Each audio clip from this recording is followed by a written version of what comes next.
मत जदि ईश्वर पचारती जे ते दुनिया को पठेली किंतु कौन से वृत्ति तू स्थिर रही पारू ना जहाँफल jack of all trades master of none अवस्था तो है आउ थे जदि दुनिया को पठाल क्यों वृत्ति को तू बाछ मत 2 मिनिट रु अधिक समय लगे ना निष्पत्ति ने एथर मो दुनिया को आउ थे आसिले अध्यापना वृत्ति को आउ छाड़े ना जेहेतु अध्यापना वृत्ति मु वृत्तिगत जीवन आरंभ करी विभिन्न वृत्ति दे आज पर्यंत मु चली यूनिवर्सिटी मत कई अध्यापना चाकरी देवे ना आप्लाय करती शिक्षानुष्ठान मानक जितेबाला जो सुजोग मिले किसी समय कटेवा विद्यालय विश्वविद्यालय परिसर में मुझे जिते असुविधा थे हाथ छड़ा करे ना से अध्यक्ष को अनेक अनेक कृतज्ञता जे मत गोटे सुंदर परिवेश देते यही अनुष्ठान को अतीत बारंबार आसी अनुष्ठान मत सम्मान सूचक उपाधि दे अनुग्रहित किंतु आज उत्सव मु जो सम्मान और संवर्धनार अधिकारी से मोर कि योग्यता अच्छी मुझे जाने ना किंतु संजय बाबूंकर वक्तव्य शुणला आउ कि अधिक से संपर्क में शुणापी अवकाश अच्छी कि ना मोर सन्देह तथापि गोटे 40 वर्षर गणमाध्यम अनुभव को वही चली व्यक्ति मत दीपक निज अनुभव किसी कहले आपण उपयोगी साबित हो पारे उपयोगी हो पारे बंधुगण पुरातन छात्र छात्री मैंने एकाठी मुझे कल्पना कर ब्रह्मपुर गणमाध्यम विभाग 50 वर्ष पदार्पण कलानी एवं किसी पुरातन बंधु मान देखिले हठात पुराणा कथा स्वाभाविक भाव मन पड़ जाऊँगी 50 वर्ष भितर अनेक बंधु ये अनुष्ठान डिग्री लाभ कर गणमाध्यम जोगदे अन्य वृत्ति जोगदे विविध क्षेत्र अनेक अनुभव नहीं एठी आसी मोर विश्वास ये उद्घाटनी उत्सव पर आसंता 2 दिन धरी जो आलोचना चक्र गुड़िक अनुष्ठित हम से आलोचना चक्र में गोटे मानस मंथन हम आम कि नुआ अनुभव नहीं 2 दिन पर विश्वविद्यालय परिसर फेरी जा बंधुगण मु आपण मानू सूचई देवा चाहूँगी समस्त हुए मन थाईपे आज दिनटी गणमाध्यम विश्वास रखुवा लोकों अत्यंत शुभ दिन आज पंडित नीलमणि विद्यारत्नकर जन्मदिन जो माने ओडिशार पत्र पत्रिका इतिहास संपर्क में किसी परिमाण में सूचना रखिंट से निश्चय जानी उत्कल हितैषी को शंकर निश्चय मनी उत्कल दीपिका को तांकर निश्चय स्मरण में आसब प्रजा बंधु को तांकर निश्चय मन पकेवा इच्छा हो उत्कल मधुप को एवं विशेषकर गंजाम सम्मेलन को जो माने ऐतिहासिक दृष्टिकोण विचार कर देखती खलिकोट बड़खेमुनी अंचल मानक विद्यारत्नकर अनेक जीवन काल कटिची एवं पत्र पत्रिका मुद्रण शिल्प जो अवदान रही आज दिन में स्मरण करने द्वारा ये कार्यक्रम की आहरी अधिक गौरवान्वित होते अत्युक्ति है। मुझे गोटे दुईटी चिड़ेला भाया कथा कही मोर वक्तव्य को विशेष लंबेबी ना ये चिड़ेवाई मुझे चाहूँगी जे सांबादिक बंधु मानकर अनेक गुड़िए कथार आदौ व्यक्तिगत भाव एकमत नुहे। ये एकमत नहवा फल आमर असुविधा जी सुविधा से भावे एवं मोर बंधु माने जो माने आत्मा को बाधुची बोली बेले बेले कहती से दीटी कथा को जगंती नहीं बोली आत्मा को बाधुची से निजक चतुर्थ स्तंभ कहबार एकदम अभ्यस्त हो गए।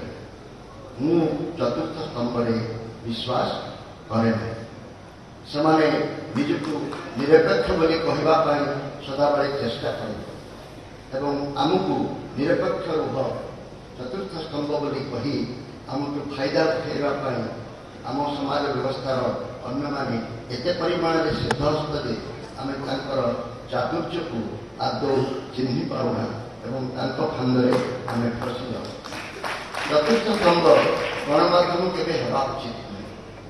आम कौन जज मान सहित तुलनीय हवा, आम कौन आईएएस अफिसर मान सहित तुलनीय हवा, आम कौन मंत्री एवं विधायक मान सहित तुलनीय हवा। घर पाखे घर खंडे मत मिली बोली मो स्त्री आगे मोर पौरुष मुझे देखी पारे किंतु आम सहित कौ गुण को आम सरी समाजस्पंद होगापी चेष्टा कर मुझे छोट कर देखा चाहूना। I do not want to verify myself but I want to make it very clear loud and clear जे चतुर्थ स्तंभर जो कल्पना ये गोटे उदारवादी गणतांत्रिक व्यवस्थार कल्पना जो शासन प्रकार व्यक्ति माने आमको डाहाण पाखे रखापी चेष्टा कर ए प्रकार जो लोभर ए प्रकार जो आकर्षण निजक मुक्त रखिपारे आम अनेक शांति पाइबा आम आत्मा निरपेक्षता संभव नुहे। अन्य पक्ष कहवाक गले कहीं भी निरपेक्ष नुहे।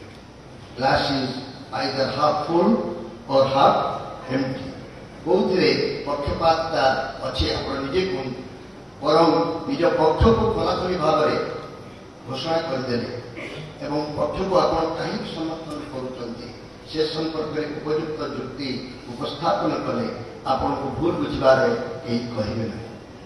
किंतु आज जो गणमाध्यम को विभिन्न उपाय अपमानित करा विभिन्न उपाय इंग्राजी में ट्रोल करा आमर डिजिटल भाषा से अवकाश घटब ना।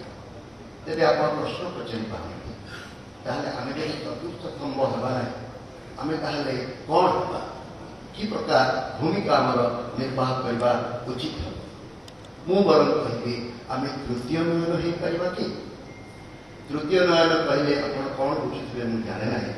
समस्त दुईटा नयन आम परंपरा रे तृतीय नयन शिव को कह शिव को तृतीय नयन कह मु भावे गणमाध्यम प्रतिनिधि निजक जदि समाज तृतीय नयन हो पार एवं तृतीय नयन माध्यम व्यवस्था संपर्क में तार जहाँ किसी वक्तव्य अच्छी तार अनेक गुड़ी उपकार आम वृत्ति आम व्यवस्था एवं सामग्रिक भाव में आमर समस्त समाज गोटे उपकार हो पाए। शिव सहित तृतीय नयन संपर्क अन्य कौ कारण थाउना कहीं आम अत्यंत आवश्यक। शिवंकर अन्य नाम है कृतिवास अल्प पोशाक कृतिवास शिवंकर अन्य नाम है आशुतोष अल्पके सन्तोष। वृत्तिगत जीवन में सफलता पाइबाक हेले शांति पाइबाक हेले आत्मा को संतुष्ट करने हेले अल्प संतुष्ट होवार अभ्यास जदि गोटे सांबादिकर रहिब नहीं से आज परी बुद्धि बुढ़िया होगापी बाध्य हो।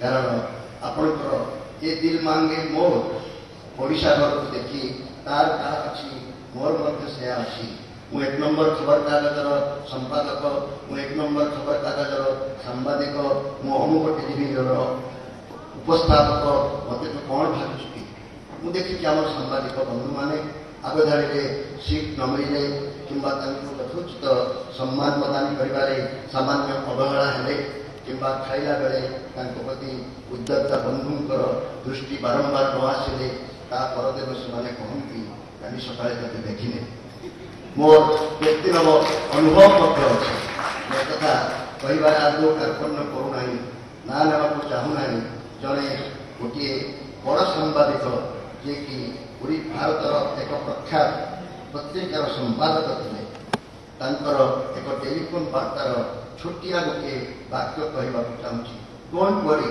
I will it him up for breakfast tomorrow मुझे काली जलखिया कर खाइबे एमती लिखी एमती करी से बापा को मामू घर कथा मन पकेला भाई कहवर तात्पर्य है जदि सांबादिक वृत्ति अन्य वृत्ति सहित निजक तुलना कर से वृत्तिगत कौलिन्य आदौ रही वृत्ति सहित आम तुलन नुहे यह एक अद्भुत वृत्ति जो वृत्ति आम समस्ते जिते शोते आमको से चेई रहा पड़ो ताहले जाई सकाଳେ आम किंतु आज से सकाळ कथा कही निजको मु आदौ उत्साहित करूना ऋषिकेश बाबूंकर मो संपर्क में सूचना देला बेले बासी खबर जुगशेष कथा कहला किंतु आज मु छाती हाथ दे कहीपारूना से नुआ दुनिया को आम पशिचु ये दुनिया बदलुची आमर वृत्तिगत जीवन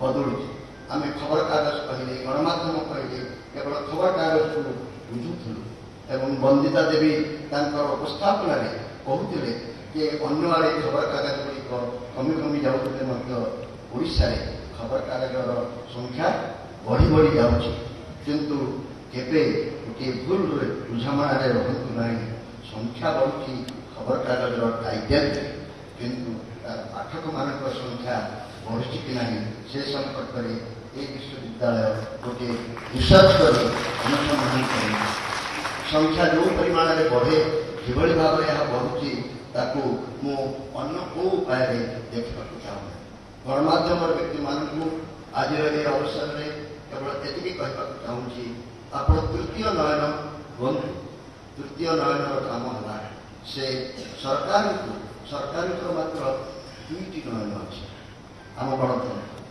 गोटे पार्टी आ गोटे प्रशासन जड़े मुख्यमंत्री जड़े शासक ता शासन किपरि चली जानवा जब चाहिए साधारण लोक कथा अलग कि शासक जानवा चाहिए पाखे कि व्यवस्था अच्छे से मिस्टर पांड्यान को पचार सी गोटे बाटे खबर देवे ना से शासक बबी दास को पचार वर्तमान जो सरकार आम आसी से सरकार ये आखिटी किए एपर्यंत स्थिरीकृत होना खबर कागज लोक मैंने भी जापारना ए सरकार दुई आखि किए गत सरकार दुई आखि किए से कौन विवाद नाला किंतु जितेबाला ये दुईटी आखि निज निज दृष्टिकोण को देखी शासन मुख्य को कथा कहे ताहले अनेक समय विरोधाभास थी सब ठीक चली आज्ञा एवरीथिंग इज फाइन आपण खाली हाथ हल्ई दिंतु आपण मैंने खुशी तो सारा भारत खुशी किंतु ठीक से भाव में पार्टी जो मैंने अच्छा निज निज दृष्टिकोण विचार कर शासन मुख्य को एभली गोटे चित्र देवे आज आउ कि आवश्यकता नहीं किंतु आम जानू प्रजा महाराजा मैंने जिते शासन संपर्क में सूचना पाइबापी चेष्टा करते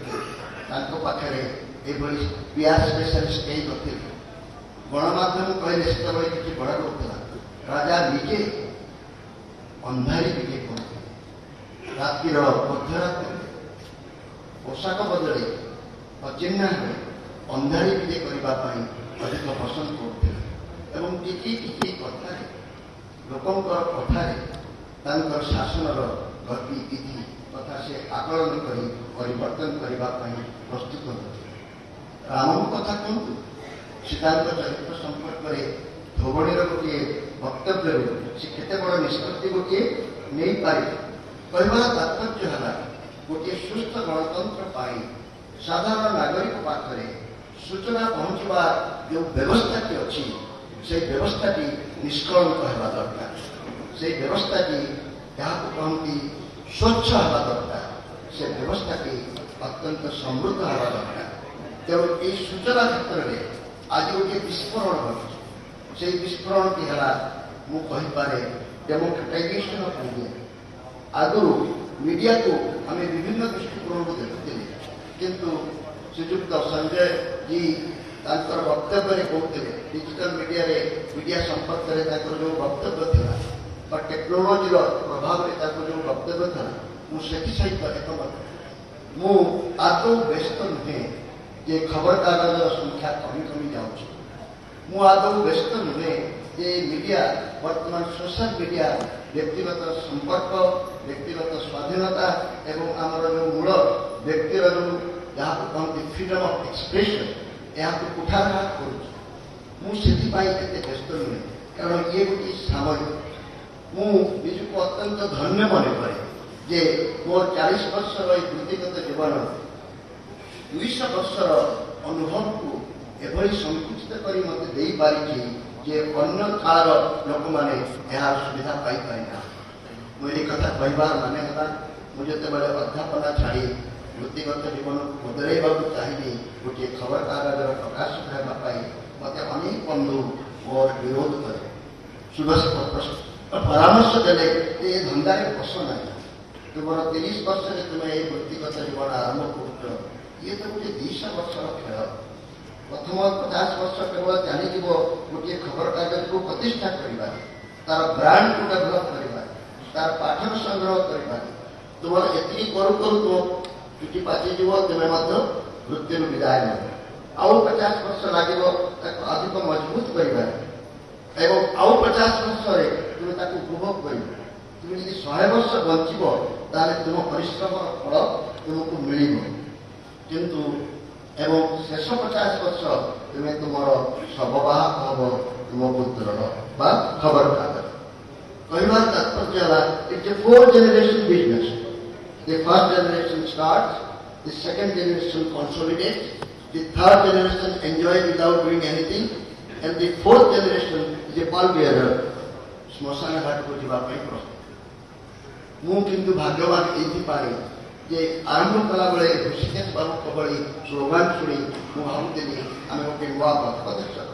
40 ବର୍ଷ ଭିତରେ ମୁଁ ଏହା ଜନ୍ମ କଷ୍ଟ ଦେଖିଛି, ମୁଁ ଏହା ସମୃଦ୍ଧିର ପର୍ବକୁ ଉପଭୋଗ କରିଛି। ଏବଂ ଆଜି ଯଦି କିଛି ପରିମାଣରେ ଆପଣମାନେ ମୋତେ ପ୍ରଶଂସା କରୁଛନ୍ତି, ଖବରକାଗଜର ପ୍ରକାଶକ ସମ୍ପାଦକ ନ ହୋଇଥିଲେ 2 ପଇସାରେ ମୋତେ କେହି ପଚାରନ୍ତି ନାହିଁ। ତେଣୁ 1 ନମ୍ବର ଖବରକାଗଜ ଅଛି ବୋଲି ଫଟୋ ବାହାରିବ, ନ୍ୟୁଜ୍ଟି ଅନୁକୂଳ ହେବ।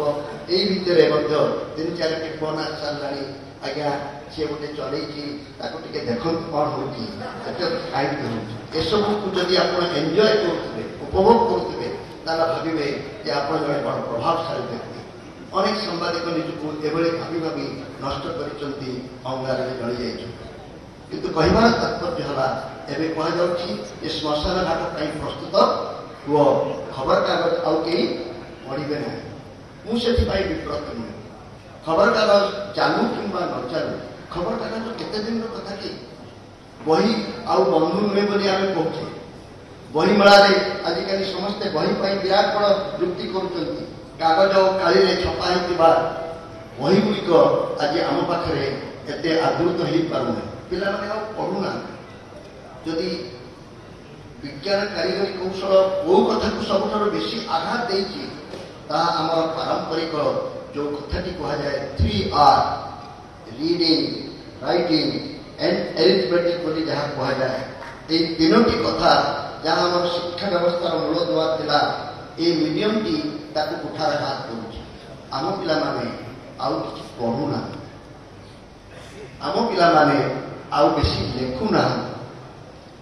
ଆମ ପିଲାମାନଙ୍କର ଗଣିତ ପଣକିଆ ମଧ୍ୟ ତାଙ୍କର କାଲକୁଲେଟର ମାଧ୍ୟମରେ ହେଇଯାଉଛି, ତାଙ୍କର ମୋବାଇଲ ମାଧ୍ୟମରେ ହେଇଯାଉଛି।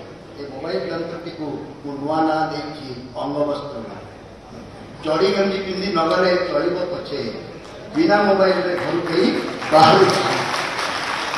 କିନ୍ତୁ ତାକୁ ତାପରେ କ'ଣ ତାକୁ ଆମେ ଘୃଣା କରିବା ବା ବିରୋଧ କରିବା, ସେ ଦୁର୍ବୁଦ୍ଧି କରନ୍ତୁ ନାହିଁ। ଆମ ଯେଉଁ ନୂଆ ଦୁନିଆ ଆସୁଛି ମିଡିଆ ଜଗତର, ସେ ମିଡିଆ ଜଗତର ନୂଆ ଦୁନିଆର ଆହ୍ୱାନ ସମ୍ପର୍କରେ ଦୀପକ କହି ମୋର ବ୍ୟକ୍ତିଗତ ବକ୍ତବ୍ୟ ଶେଷ କରେ। ଖବରକାଗଜ ହୁଏତ ମରିଯାଇପାରେ, କିନ୍ତୁ ଏତେ ଶୀଘ୍ର ମରିବ ନାହିଁ ଯଦି ଆମେ ତାର ମୃତ ସଞ୍ଜୀବନୀକୁ ଖୋଜିବା ପାଇଁ ଚେଷ୍ଟା କରିବା। ଖବରକାଗଜର ବନ୍ଧୁମାନେ ଯେଉଁମାନେ ବ୍ୟସ୍ତ ବିବ୍ରତ ହେଉଛନ୍ତି, ସେମାନଙ୍କୁ ମୁଁ ପଚାରିବାକୁ ଚାହେଁ, ଆପଣ ଖବରକାଗଜକୁ ବଢ଼େଇବା ପାଇଁ କେତେବେଳେ ଚେଷ୍ଟା କଲେ ଯେ ଆଜି ବ୍ୟସ୍ତ ହେଉଛନ୍ତି? ଆପଣଙ୍କର ସଦାବେଳେ ଲକ୍ଷ୍ୟ ରହିଲା ମିଛ ସତ କହି ବିଜ୍ଞାପନ କରିବା। ଆପଣଙ୍କର ସଦାବେଳେ ଲକ୍ଷ୍ୟ ରହିଲା ଏହାକୁ ଏକ ପ୍ରଚାର ପତ୍ର କରି ପ୍ରଚାରକର ଗୁଣଗାନ କରିବା। ଖବରକାଗଜର ମୂଳ ଲୋକଟି କିଏ? ସେ ଆପଣଙ୍କର ଗ୍ରାହକ ପାଠକ, ଯିଏ ପଇସା ଦେଇ ଆପଣଙ୍କ ଖବରକାଗଜ କିଣେ ଏବଂ କିଣେ ବୋଲି ତାକୁ ପଢ଼େ। ସେ ସାକ୍ଷର ହେଇଥିବା ଦରକାର, କିନ୍ତୁ ସବୁ ସାକ୍ଷର ପାଠକ ନୁହନ୍ତି। ଯେଉଁ ସାକ୍ଷରଟି ମୁଦ୍ରିତ ଅକ୍ଷରକୁ ଭଲ ପାଏ ସେ ହେଲା ପାଠକ। ଆମେ ମୁଦ୍ରିତ ଅକ୍ଷରକୁ ଭଲ ପାଉଥିବା ଲୋକଙ୍କୁ ଆକର୍ଷିତ କରିବା ପାଇଁ ଆମେ କ'ଣ କରୁଛୁ? ଆମେ ତାକୁ ଗୋଟିଏ ଚୌକି ଦେଉଛୁ, ଆମେ ତାକୁ ଗୋଟିଏ ବିନା ମୂଲ୍ୟର ପ୍ଲାଷ୍ଟିକ ମଗ ଦେଉଛୁ। ମୋ କାଗଜ କିଣ, ଗୋଟେ ମଗ ଦେବି। ମୋ କାଗଜ କିଣ, ତୁମକୁ ଗୋଟେ ମସଲା ବ୍ୟାଗଟିଏ ଦେବି। ମୋ କାଗଜ କିଣ, ତୁମକୁ ତେଲ ବୋତଲଟିଏ ଦେବି। ପାଠକକୁ ଏ ପ୍ରକାର ଅସମ୍ମାନ କଲେ, ମୋ କାଗଜ କିଣ, ସବୁକୁ ଗୋଟେ ଟଙ୍କାରେ ମୋ କାଗଜ। ଟାଇମ୍ସ ଅଫ୍ ଇଣ୍ଡିଆର ଆପଣମାନେ ସମର୍ଥ ହେଇପାରନ୍ତେ। ଲାଙ୍ଗୁଏଜ ପେପରର ଯଦି 1 ନମ୍ବର ଶତ୍ରୁ କିଏ? ଇଂରାଜୀ ଖବରକାଗଜଗୁଡ଼ିକ। ସେମାନେ ନିଜ ନିଜର କ୍ଷେତ୍ରକୁ ବିସ୍ତାରିତ କରିବା ପାଇଁ ଲାଙ୍ଗୁଏଜ ଅଞ୍ଚଳର ପ୍ରବେଶ କରିବା ପାଇଁ ସେମାନେ ଚାହିଁଲେ କ'ଣ ନା ଟଙ୍କିକିଆ ଖବରକାଗଜ, ଇନଭିଟେସନ ପ୍ରାଇସ୍। ଟଙ୍କିଆ ଖବରକାଗଜରେ ଗୃହିଣୀମାନେ ଦେଖିଲେ ଖଣ୍ଡିତ ଦେବେ। ଗୃହିଣୀମାନେ ଦେଖିଲେ 24 ପୃଷ୍ଠାର ଟାଇମ୍ସ ଅଫ୍ ଇଣ୍ଡିଆକୁ ଥରେ ପଢ଼ିଦେଇ ପିଟିଦେଲେ ଯେତିକି ପଇସାରେ କିଣିଲୁ ତାଠୁ ଅଧିକ ମିଳିଲା। ଇଏ ତ ସୁଭଦ୍ରା ଏବଂ କାଳିଆ ଯୋଜନା ଠାରୁ ଆହୁରି ଅଭିନବ ଯୋଜନା। ଏବେ ଯେଉଁମାନେ କ'ଣ ମିଳିବ, 5 କେଜି ଚାଉଳ ମିଳିବ, ଭୋଟ ଦେବ। ସୁଭଦ୍ରା ଯୋଜନା, ମୁଁ ଅପେକ୍ଷା କରିଛି ବଳଭଦ୍ର ଯୋଜନା କେତେବେଳେ ଆସିବ। କାଳିଆ, ସୁଭଦ୍ରା, ବଳଭଦ୍ର ଯୋଜନା ଭିତରେ ଆମର ଜଗନ୍ନାଥଙ୍କ ପ୍ରତି ଥିବା ଦୁର୍ବଳତାକୁ ଯେ ବ୍ୟବହାର କରିବା ପାଇଁ ଗୋଟିଏ ଅଭିନବ ଉଦ୍ୟମ କରାଯାଇଛି, ଏହାକୁ କ'ଣ କେହି ଅସ୍ୱୀକାର କରିପାରିବ? କିନ୍ତୁ କାଳିଆର ବିଜ୍ଞାପନ ଛାପିଲା ବେଳେ ଏ ଖବରଟି ତ ମୁଁ କହିପାରିବି। କୋକାକୋଲା ବୋତଲରୁ ଗୋଟିଏ ପୋକ ବାହାରିଲା, ଏ ଖବରଟି ଆଜି ଯଦି ଭାଇରାଲ ହେଇଯିବ ତାହେଲେ କୋକାକୋଲା କମ୍ପାନୀ ସାଙ୍ଗେ ସାଙ୍ଗେ କହିଲା, ଆଜ୍ଞା ଆମର ଗୋଟିଏ ପ୍ରୋଗ୍ରାମ ଅଛି, ଆମେ ଖବରକାଗଜକୁ ଜ୍ୟାକେଟ ପିନ୍ଧେଇବାକୁ ଚାହୁଁ। ଖବରକାଗଜର ପ୍ରଥମ ପୃଷ୍ଠାରେ ଯେତେବେଳେ ପୁରା ବିଜ୍ଞାପନ ହେଇଯିବ, ତାକୁ ନୂଆ ଭାଷାରେ କୁହାଯାଉଛି ଜ୍ୟାକେଟ। କିଏ ଜ୍ୟାକେଟ ପିନ୍ଧିବାକୁ ଚାହେଁ? କିଏ ନୂଆ ଜ୍ୟାକେଟ ପିନ୍ଧି ବୁଲିବାକୁ ଚାହେଁନି? ଏଇ ଜ୍ୟାକେଟର ମୂଲ୍ୟ 5 ଲକ୍ଷ ଟଙ୍କା। ଆସନ୍ତାକାଲି ଦରମା ଦିନ ମୁଁ 5 ଲକ୍ଷ ଟଙ୍କାର ଜ୍ୟାକେଟକୁ ସ୍ୱାଭିମାନ ପାଇଁ, ନିରପେକ୍ଷତା ପାଇଁ ବା ଆତ୍ମକୁ ଶାନ୍ତି ଦେବା ପାଇଁ ଛାଡ଼ିବି, ନା ମୋର ଯେଉଁ ସହକର୍ମୀମାନେ ଅଛନ୍ତି ତାଙ୍କୁ ଏ ପ୍ରକାର ଜ୍ୟାକେଟ ପିନ୍ଧେଇବାରେ ଅଭ୍ୟସ୍ତ କରେଇବି। ଥରେ ଅଭ୍ୟାସ କରିଗଲେ ଜ୍ୟାକେଟ ପିନ୍ଧିବାରେ, ଆଉ ଖାଲି ଦେହରେ ଯେତେ ଗରମ ହେଲେ ବି ଯାଇ ହେବ ନାହିଁ। ଜ୍ୟାକେଟ ପିନ୍ଧିବାଟା ଖରା କାଳରେ ମଧ୍ୟ ଆମର ମୋର କହିବାର ତାତ୍ପର୍ଯ୍ୟ ହେଲା, ଏଭଳି ଏକ ଅବସ୍ଥାରେ ଖବରକାଗଜ ବଞ୍ଚିପାରିବ ନାହିଁ, ଏଥିପାଇଁ ଆଦୌ ବ୍ୟସ୍ତ ହୁଅନ୍ତି ନାହିଁ। ମୁଁ ଆପଣଙ୍କୁ ପଚାରିବାକୁ ଚାହୁଁଛି, ଧଳା କାଗଜ ଆଉ କଳା କାଳିରେ ଛପା ହେଉଥିବା ଏ ବିଦ୍ୟାଟି, ଏ ପରମ୍ପରାଟି କେତେ ବର୍ଷର? 200 ବର୍ଷ ନେଇ ନାହିଁ। କାଲି ପରି ଲାଗୁଛି ଆମର ଫକୀରମୋହନ ସେନାପତି ବଳଦ ଗାଡ଼ିରେ ଗୋଟିଏ ଛାପା ଯନ୍ତ୍ର କଲିକତାରୁ ଆଣିଲେ, ବାଲେଶ୍ୱରରେ ଛପେଇବା ପାଇଁ ଆରମ୍ଭ କଲେ। ଏସବୁ ନକତିରଥ ପରବର୍ତ୍ତୀ ସମୟର ସେଇ ଛପାଖାନାଟି ପ୍ରଥମ ଦିନ କାଳି ବେଶୀ ହେଇଗଲା, ଆଉ କିଛି ଦେଖାଗଲା ନାହିଁ। ବଡ଼ ବ୍ୟସ୍ତ ହେଲେ। ସେ ମେକାନିକକୁ କୌଣସି ଉପାୟରେ କହିଲେ, କିଛି ଗୋଟେ କରିକି ଦେଖା, ନହେଲେ ମୋର ଇଜ୍ଜତ ଚାଲିଯିବ। ପରଦିନ କୌଣସି ଉପାୟରେ ସେଥିରେ ଅକ୍ଷର ଦେଖାଗଲା। ସେଇଟା 150 ବର୍ଷ ତଳର କଥା। ଆମ ସଭ୍ୟତା ଯେଉଁ ଭାଷାଟିକୁ ଆମେ 1000 ବର୍ଷ ପୁରୁଣା ବୋଲି କହୁଛୁ, ସିଏ କ'ଣ 150 ବର୍ଷର ଗୋଟିଏ ପରିବର୍ତ୍ତନରେ ଏତେ ବିଚଳିତ ଯେ ମୋ ଭାଷା ମରିଯିବ, ମୋ ପରମ୍ପରା ସବୁ ନଷ୍ଟ ହେଇଯିବ? ଆଗରୁ କ'ଣ ସବୁ ଅସଭ୍ୟ ଲୋକ ଥିଲେ? ଆମ ପରମ୍ପରା, ଆମ ଭାଷା କିପରି ବଞ୍ଚିଥିଲା ଯେତେବେଳେ ଛପାଖାନା ନଥିଲା? ଛପାଖାନା ଗୋଟେ ଜୀବନଶୈଳୀର ଅଙ୍ଗ ବିଶେଷ, ତାକୁ ଏତେ ଗୁରୁତ୍ୱ ଦିଅନ୍ତୁ ନାହିଁ। ଡେମୋକ୍ରାଟାଇଜେସନ୍ ଅଫ୍ ଇନଫର୍ମେସନ୍ ଆଣ୍ଡ ନଲେଜ, ଏହାର ଗୋଟିଏ ଷ୍ଟେପ୍ ମାତ୍ର। ये गोटे स्टेप अच्छे आ गए बड़ स्टेप आम मारे जे छपाखाना आ कम नुहे।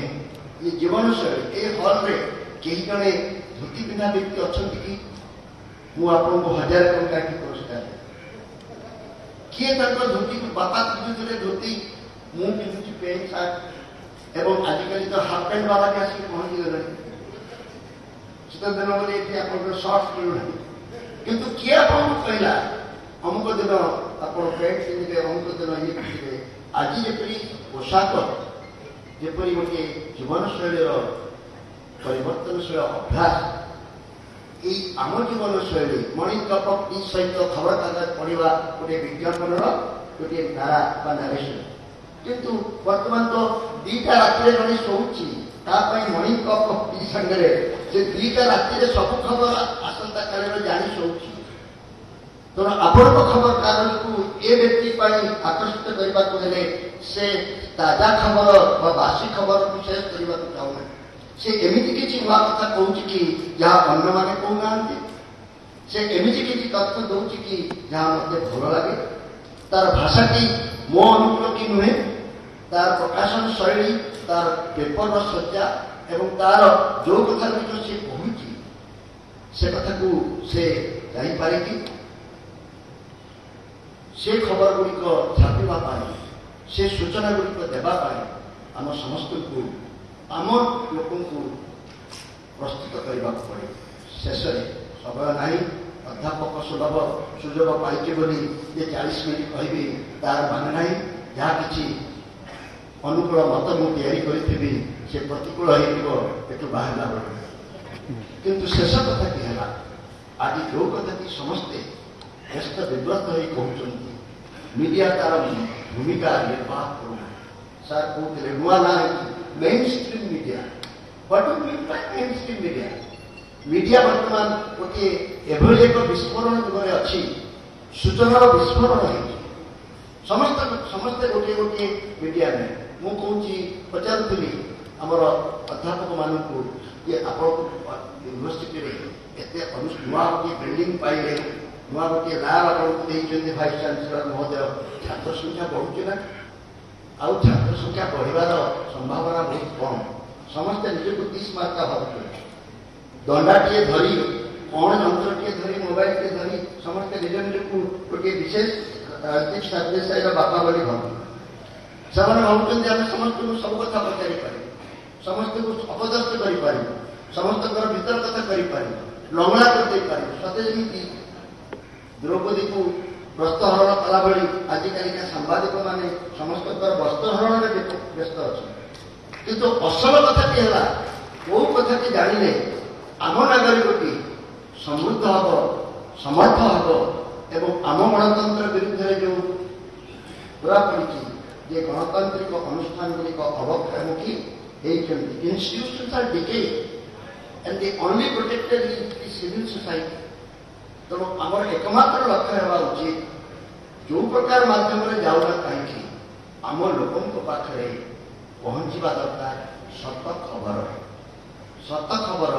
सत्यर सामना करने जदि बजार पर आम निर्भर करवा बजार जदि आम भविष्य निर्भर कर तेणु बजार मिलूा विज्ञापन उपर आम अधिक निर्भर करने बाध्य है विचारा ग्राहकटी जे क्यों बोली से बजार बजारी आपको विज्ञापन दूसरी कथा आप मन को नियंती ना लांच दे ग्राहक करने को चाहते एवं से लांच को देखे ग्राहक को देखे आप विज्ञापन आने को चाहते किंतु मु विश्वास करे एवं आम पाठक मान भितर आमको भल पाउथबा पाठक अच्छा आम भाषा को आम स्टाइल को आम नजर को आम संपादकीय नीति को एवं आम सूचना वितरण करने पद्धति को विभिन्न रीति विविधता भितर भारत अच्छी समस्ते गोटे जिनसे भल पाइबे ता नुहे तेणु खबर कागज लोक मैंने जो मैंने चिंतित कागज और कालीर कागज न हो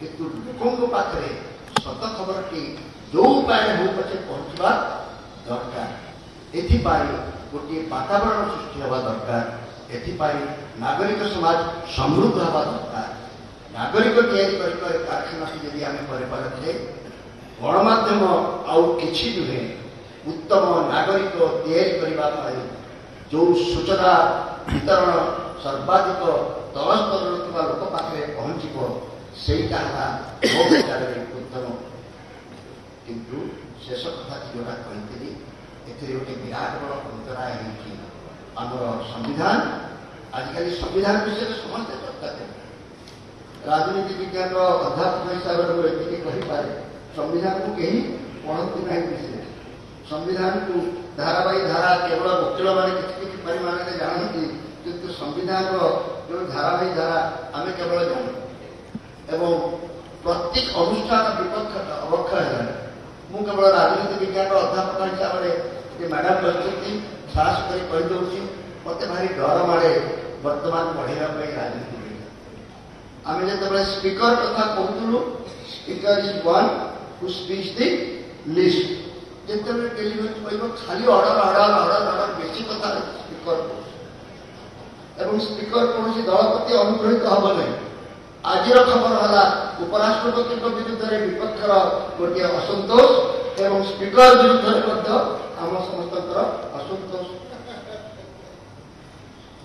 जस्टिस माने कहते कौन बहुमत सहित चलने पड़ो अल्प मत मारा या जुआड़े मुझे बेले निजी पचारे आम ओडिया कुआड़े जीवा आम तो बहु जहाँ कहती minority in the language community यदि समस्त हिंदी कहे हिंदी न कह से भारत में किसी पाइबारे किसी कर आम कुआड़े जीवा ए प्रश्न उत्तर दे पारे जस्टिस महोदय संविधान विषय में जिते आलोचना कर मोर सबुठ निज उदाहरण देखते आम जड़े मुख्यमंत्री होते गिरिधारी गौमानंद किसी विधायक महोदय माने विरुद्ध टे असंतोष व्यक्त कले से कहले तुम्हें किसी तुम संविधान को रखी था ये मेजोरिटी एमएलए जहाँ चाहिए से मुख्यमंत्री हे पाठ पढ़ू जड़े भी तुम्हें जदि मत समर्थन न कर मोर कि नहीं जिते दिन पर्यंत सोनिया गांधी मत चाहती मुख्यमंत्री रहे